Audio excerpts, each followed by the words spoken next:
বোকাখাত সমষ্টিৰ বংকুৱালত বিস্তৰ ক্ষতি সাধন কৰিলে বানপানীয়ে বানৰ ফলত ক্ষতিগ্ৰস্ত হল বংকুৱালৰ মৎস্য পালকসকল বানত উলাই গল বহু পুখুৰীৰ মাছ 10ৰ পৰা 15টা পুখুৰীত আছিল লক্ষাধিক টকাৰ মাছ মীন বিভাগৰ পৰা কিছু সহায় বিচাৰিছে এতিয়া বান বিধ্বস্ত এই মীন পালকসকলে বানে ধোৱা বংকুৱালত এতিয়া চাৰিওফালে বানাক্ৰান্তৰ দুৰ্ভোগ দেখিবলৈ পোৱা গৈছে এই সন্দৰ্ভত আমাৰ খুমটাৰ সংবাদদাতা মৃদুস্মন্ত বৰুৱাই জনাব সবিশেষ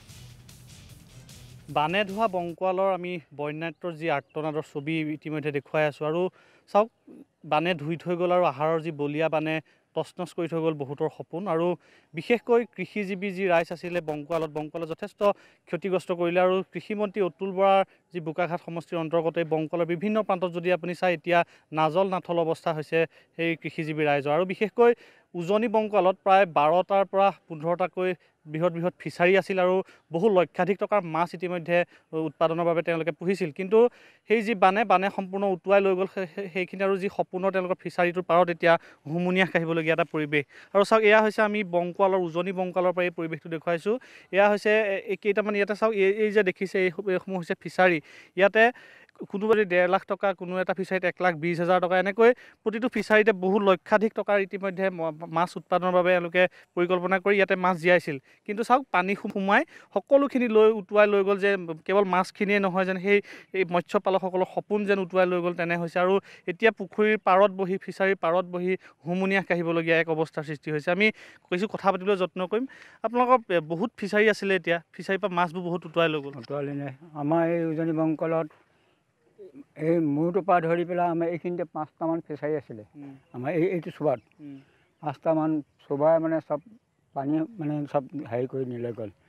আৰু এনেকুৱা পানী আহিছে মানে এইটো যে এটা মানে বিৰাট আলি চিগাটো যেনেকৈ সোঁত পৰিছে নহয় এইটো তেনেকৈ পৰিছে এইটো পৰি পেলাই মানে পানীটো যেতিয়া এইফালে ওখ হৈ গ'ল তাৰপিছত এইটো এইফালেদি মানে খান্দি পেলাই লৈ পেলাই গুচি গ'ল কিমান মাছ জীয়াইছিলে আপুনি ইয়াত মাছ মানে আমাৰ এই 1.5 লাখমান টকা মানে মাছ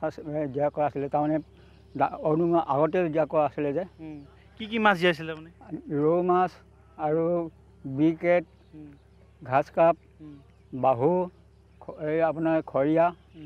এইখিনি মাছ আমি জীয়া কৰিছিলোঁ মানে এতিয়া কি হ'ব আপোনালোকৰ যিহেতু গোটেইবোৰ উটুৱাই লৈ গুচি গ'ল আপোনালোকৰ এতিয়া মাছ বুলিবলৈ নাই এতিয়া কেনেকৈ কি কৰি খাব উপায়তো নাই এতিয়া আমিতো এতিয়া এনেকৈ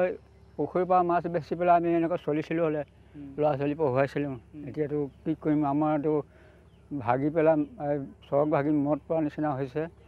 তাকে মানে এতিয়া উপায় নাই আমাক কি কৰে চৰকাৰে কি সুবিধা দিয়ে এতিয়া আমাৰতো চলিবলৈ উপায় নাইকিয়া হৈ গৈছে এতিয়া আপোনালোকৰ যি পশুপালন মন্ত্ৰী হওক কৃষি মন্ত্ৰীগৰাকী আপোনালোকৰ সমষ্টিৰ বিধায়ক কি আহ্বান জনাব আপুনি ইয়াৰ জৰিয়তে তেখেতক আমি আমাৰ কাৰণে আমাৰ এই ফিচাৰীডৰা যিবিলাক ফিচাৰী আমাৰ হেৰি হৈ ডুব গৈছিলে তেখেতে যদি আমাক এটা শকত মঞ্জুৰি দিয়ে তাৰ কাৰণে আমি তেওঁক ধন্যবাদ আহ্বান জনাইছোঁ হয় চাওক এইগৰাকী মৎস্য পালকৰ আমি যি কৰোঁ তেওঁলোকৰ বিননি আমি শুনিবলৈ যত্ন কৰিছোঁ আৰু আন এগৰাকী লোক আছে চাওক ইয়াতে আমি ইতিমধ্যে উল্লেখ কৰিছোঁ উজনি বংকুৱালৰ বহু ফিচাৰী এনেদৰে পানীয়ে মাছখিনি উটুৱাই লৈ গ'ল আপুনি কিমান মাছ জীয়াইছিলে প্ৰায় 1 লাখৰ পৰা 1.5 লাখ মাছ আছিলে মানে এইবছৰ নহয় যোৱা বছৰ মাছ আছিলে এইবছৰ মানে অলপ পোনা মেলিছিলোঁ কিন্তু হঠাৎ বান্ধ ছিগি আধা ঘণ্টাৰ ভিতৰতে মানে প্লাবিত কৰি গোটেই পাৰ সহায় লৈ গুচি গ'ল ইয়াতে প্ৰায় বংকুৱালত প্ৰায় 12টাতকৈ অধিক হ'ব ফিচাৰী তেখেতসকলৰ চবৰে মানে প্ৰায় ক্ষতিগ্ৰস্ত হৈছে বহুত ক্ষতিগ্ৰস্ত হৈছে কি হ'ব আপোনালোকে যিহেতু মৎস্য উৎপাদন কৰি আপোনালোকে জীৱিকা নিৰ্বাহ কৰি আছিলে প্ৰতিটো পৰিয়ালে মৎস্য উৎপাদন কৰি যথেষ্ট টকা মানে ঘৰখন চলিব পৰাকৈ ল'ৰা ছোৱালীক কলেজ পঢ়াবৰ কাৰণে ইয়াৰ পৰাই প্ৰায় টকা ইনকাম কৰিছিলে এতিয়া সেইখিনি আশাটো আৰু এতিয়া এইবছৰ নহ'ব কাৰণ এতিয়া পানীটো নুশুকোৱালৈকে একো কৰিবই নোৱাৰে যিখিনি মাছ আছিলে গুচি গ'ল